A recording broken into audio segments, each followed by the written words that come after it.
Alors, oui. D'une manière ou d'une autre, hein, Oui. au-delà de tout, en revenant encore plus sérieux sur ce plateau, est-ce que vous ne soupçonnez pas de temps en temps qu'il y a des manœuvres subtiles pour recaler certaines candidatures ou alors une certaine candidature?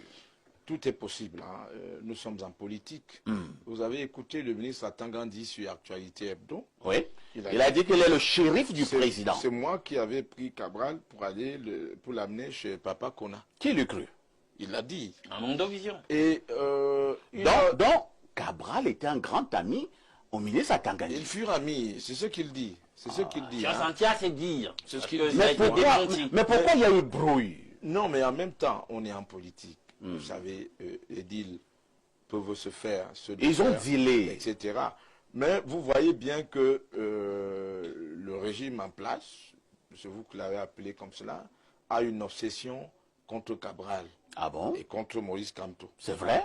Non, mais c'est clair, ça va de soi. Le ministre Atangandi a dit que Kamto avait dit lui-même que en boycottant les élections précédentes, il se fermait toute possibilité d'aller à l'élection Le présidentielle. shérif devient un juriste. Et maintenant, Kamto, que lui l'attendait avec la candidature du MRC, est allé s'accrocher sur un petit arbre.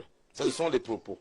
Quand vous voyez le ministre de l'Intérieur qualifier le Manidem de petit arbre pour déposer la candidature. Bon, entre-temps, Roger, vraiment, je vous interromps. Hein. Est-ce que c'est sérieux quand même du ministre Atangandi de le dire comme ça? Attendez un peu. C'est vrai que M. Kamto l'a dit en 2020, que le MRC qui n'est pas allé aux élections législatives municipales ne sera pas présent en 2025 pour la présidentielle. Oui, il a dit. Entre-temps, M. Kamto ne part plus aux élections de 2025 avec le MRC. Et la loi autorise M. Kamto à aller à l'élection avec un parti qui a des élus. Accepté de quitter le MRC. Voilà. Alors pourquoi on doit continuer à le pourchasser? Moi, je pense qu'en réalité, vous savez, dans tous les pays africains où il y a eu la guerre après les élections, c'était parce qu'on n'a pas apaisé les tensions. Parce qu'une élection est aussi un moment qui permet d'apaiser les tensions. Tout à fait. Si Maurice Kamto a déjà démissionné du MRC, il jongle à gauche, on le poursuit. En fait, dans les combats de rue, hein, moi, si je suis menacé, même si c'est la tige de Pem que je ramasse, je m'accroche. Je prends d'abord la tige, hein, parce qu'en réalité, on se bat comme on peut. C'est un homme politique, il se bat comme il peut. Mais je crois que, au vu de sa détermination à aller à cette élection, pour que ceux d'en face montrent aussi qu'ils sont grands, on aurait pu laisser le monsieur sur son petit arbre aller tranquillement. Est-ce que ce n'est pas même Cabral, on n'a pas besoin de barrer la voie systématiquement à ces gens-là. Le Cameroun aujourd'hui a besoin de beaucoup d'apaisement, de beaucoup de réconciliation et de beaucoup de tolérance pour projeter les lendemains, pour projeter un pays tout à fait paisible au sortir de ce scrutin. Parce qu'à force de traquer les gens comme ça, là, ils ont leurs partisans qui risquent de se mettre en colère ou d'exploser. On a besoin parfois, même pas tolérance, qu'on laisse Maurice Kamto passer. Ça tire à l'oppression. Même pas tolérance. Merci. Qu'on laisse Cabral Libye passer. Je pense que c'est le message que Espace Miné passe ce matin. C'est bien beau la règle de droit qui doit être appliquée, nous sommes d'accord. Mais entre-temps, il faut faire attention, analyser toujours le contexte, voir le prétexte, analyser toujours l'aspect social de la donne. Nous sommes là à la recherche de l'apaisement. Nous ne gagnons rien à mettre de l'huile dans le feu. Donc vraiment, laissez certaines candidatures qui vous généraient à être présentes. Et maintenant, les Camerounais iront au niveau des urnes. Pas d'anti-jeu.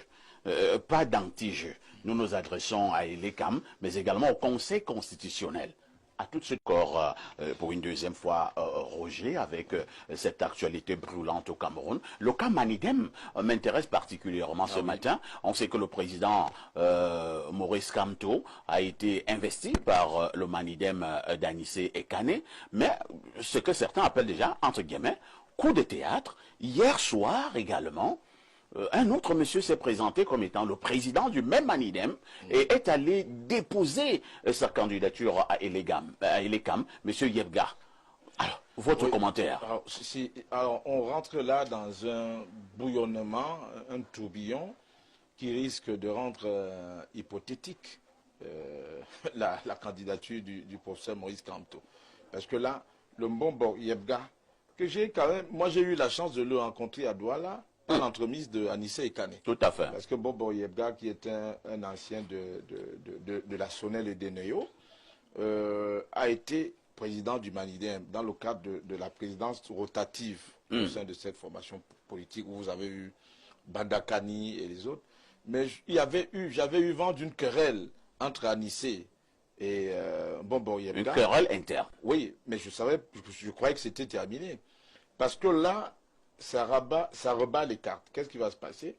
On aura Maurice Kamto présenté par Anissé Ekane. Oui. Et puis on aura Dieudonné Yebga présenté par lui-même. Alors, si le Manidem se trouve avec deux candidatures de deux présidents, présidents de deux tendances de cette formation politique, on risque on peut invalider les deux. D'invalider les deux, ou alors de leur demander d'aller faire un consensus. Nous avons la jurisprudence UPC en 2023. Alors pourquoi au niveau du Manidem, vous dites qu'on peut invalider les deux, mais au niveau, quand je pose le cas du RDPC, avec le président Paul Biya et maintenant M. Taylor Onana, on ne veut pas arriver à la même déduction que vous. Voici la nuance. Selon la loi électorale du Cameroun, oui. Ou selon la loi, ce sont les partis politiques qui concourent au suffrage. C'est-à-dire ce sont les partis politiques qui investissent leurs candidats, parce que ce sont des associations.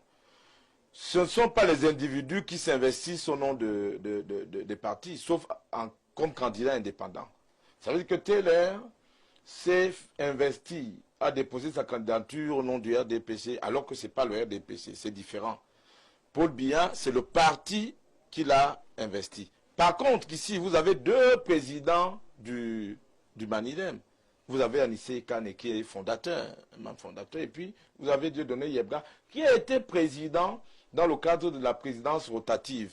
Mais je ne savais pas qu'il s'était brouillé avec Anissé Ekane au point de voguer vers une espèce de division en deux du parti. Ça va créer forcément une confusion. Alors, vraiment... Et d'ailleurs, même au PCRN, oui. Au PCRN, il y a le même cas. Je vous rappelle que Cabral Libi a déposé sa candidature. Mais hier, Papa Kona, qui s'était pourvu en cassation à la Cour suprême du Cameroun, a obtenu un référé d'air en heure pour invalider, qui invalide le Congrès qui avait investi Cabral Libi. In extremis, là, on était à 16h, 17h. À la dernière minute, le jour où on stoppait les candidatures. C'est-à-dire qu'Abral n'a même plus la possibilité d'essayer de manœuvrer avec un autre parti politique. C'est la ruse. Ça devient compliqué. Je ne sais pas qui tire les ficelles, mais là, ça devient un peu compliqué pour les deux candidats dont nous parlions tout à l'heure. C'est très compliqué. Et le Conseil constitutionnel va trancher. Vous savez que pour moi, il faut éprouver ces institutions-là pour pouvoir les rôder et voir de quoi elles sont capables. Les débats s'annoncent très, très houleux dans les jours qui viennent.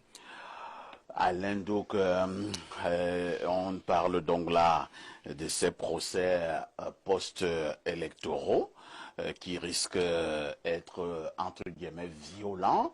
Et les camps, déjà, nous le disions hier, a du pain sur la planche. Maintenant, le Conseil constitutionnel du président Clément Atangana aura également beaucoup de boulot. De toutes les façons, seule la loi devrait prévaloir. Première préoccupation. Maintenant, le cas Maurice Kamto, ça devient... Est-ce que ça ne devient pas quand même inquiétant? Moi, je m'inquiète. Hein? Je m'inquiète beaucoup pour le président Maurice Kamto. Je ne sais pas pourquoi le monsieur Yebga fait ça. Il vient dans la nuit. C'était cette nuit il va déposer sa candidature. Alors que tout le monde sait que c'est le président Maurice Kamto qui a été investi par le Manidem. Est-ce que monsieur Yebga est obligé de faire cela? Avec plus de 80 candidatures déclarées désormais à cette élection présidentielle aux allures de foire au saltimbanque, on continue dans la même perspective. Vous savez, on le disait, c'était encore ici hier, dans le cadre d'une analyse, toujours sur un des sujets sur lesquels nous avons été mis à contribution. Vous savez, la politique à la camerounaise, elle se fait telle qu'elle se fait. C'est-à-dire que c'est avec des coup en dessous de la ceinture et tout. Nous avons posé sur la table la problématique de la réelle dépendance de toutes ces institutions jugées être arbitrales dans le cadre de l'organisation de cette élection. Et nous avons vu que foncièrement, elles étaient liées par une espèce de fil de titane invisible avec la matrice du régime qui gouverne. Et les CAM, le Conseil constitutionnel, etc. Nous sommes sur la fin d'un régime. Il est totalement aux abois et qui, lui, ne veut, malgré tout, il ne veut pas lâcher la grappe parce qu'en dépit des résultats, des indicateurs qui montrent que tout est en berne, on voit quand même des manœuvres qui nous rassurent que ceux qui sont là veulent rester le plus longtemps possible. Ad vitam aeternam si c'est possible. Alors, qu'est-ce qu'ils peuvent bien faire dans le cadre des manœuvres politiques pour que cela se fasse? Première des choses, c'est le b.a.-ba. Il faut déjà mettre sur la touche tous les candidats potentiellement sérieux et qui peuvent véritablement constituer une menace pour leurs ambitions, pour leurs projets. Alors remarquez, moi personnellement, je suis tombé sur une correspondance du MINAT qui reconnaît Anissé Ekane comme étant le président du Manidem. Mais maintenant, on voit surgir un certain Bambok qui lui aussi a les mêmes prétentions. C'est bizarre. Il y a une décision de justice qui reconnaît clairement que Cabral Libye est sur le plan de la légalité, est le président du PCR. Est-ce que c'était en dernier ressort? Bon, c'est pour cela que je dis, est-ce que notre système judiciaire n'est pas finalement un tout petit peu à la solde des sollicitations politiciennes? C'est-à-dire qu'on dit le droit à un moment donné, mais par rapport à des enjeux électoralistes, sur le moment, on crée toute une autre manœuvre qui fait que on crée de nouvelles décisions de justice, sachant que ça va simplement, de façon ponctuelle, nuire à un tel ou un tel autre. Et quand on sortira même de la nuisance, finalement, qu'on aura sollicité, on reviendra dire le droit par la suite. J'ai l'impression que c'est simplement ça, que les enjeux sont électoralistes, mais non pas foncièrement quelque chose à voir avec le droit ou le bon sens. Donc, nous verrons donc, puisque moi je ne saurais me substituer donc à ces instances qui devront donc trancher en dernier recours, et d'autant plus qu'on a quand même de brillants juristes, de part et d'autre, s'il ne faut citer que les deux cas en question, celui du PCRN et celui du Manidem ayant investi Maurice Kamto, il y a de brillants juristes de part et d'autre. Nous verrons donc. Avançons, chemin faisant, ce que ça va donner. Merci. Il y a Roger qui veut rapidement reprendre la parole. Oui. Quelques précisions encore. J'ajouterais que même à l'UPC, vous avez... On a également, je crois, 2 ou 3 candidatures. Timban. Vous avez déjà 3 candidatures. Il y a le procès Baebek. Y compris Aminatou, une dame qui a été présidente, qui est de l'extrême nord, qui a investi à Abdourahman de la FECAFOOT pour le compte de l'UPC. En clair, les partis politiques sont des associations. Bon, vous avez beau voir la main du MINAT derrière ça, mais ce sont des associations. Si vous arrivez en public et qu'il y a discorde, on va vous dire, allez vous entendre. Le temps que vous retournez pour vous entendre, l'élection présidentielle est terminée. Parce que ce sont des associations qui ont leurs problèmes. Il y a un délai. Il y a les délais. C'est des machinations. Vous voulez du temps. Allez vous accorder et trouver un candidat unique. Si vous êtes déchiré, vous irez vous entendre. Et même... Puisque la liste définitive va être rendue d'ici mercredi. Oui, mais ça va aller très vite. Voilà. Et même, vous pouvez être surpris que plus tard... on reconnaisse la présidence du PCN à Cabral Libye. Entre-temps, le contentieux aura été vidé et l'élection sera passée. Vous savez, en politique. La politique à la camerounaise. Un ami qu'on appelait Macroen Foumou me disait que j'ai bien connu. Si tu veux faire la politique, il faut être pute ou tueur. Bon? C'est-à-dire la politique, c'est pas pour c'est pas le voir bébé, c'est pas pour des enfants de cœur. C'est pas une affaire de prendre du thé avec un peu de jambon. D'accord. Et de gingembre. Ibrahim, ça va vite au Cameroun. L'élection présidentielle de cette année nous réserve encore des surprises. Je crois que c'est toute une masterclass, l'élection présidentielle de 2025. Parce que le géopolitique passe à une nouvelle dimension où je suis impressionné. Et je crois que c'est autant de mouvements politiques qui augmentent la pression sur les CAM. Et on demandait s'ils ont la pression. Ils ont véritablement la pression. On se rend vraiment Parce que compte là, qu'ils ont la pression. Là, véritablement, s'ils ne sont pas très sages, ils peuvent provoquer un soulèvement. Ils peuvent provoquer un soulèvement et faire en sorte que cette période électorale soit davantage désagréable. Donc, franchement, je pense qu'au-delà de tout ce que les thèses de loi, au-delà de tout ce que les articles des présidents fondateurs sont montés, sont descendus, il faut beaucoup de bon sens pour calmer les ardeurs.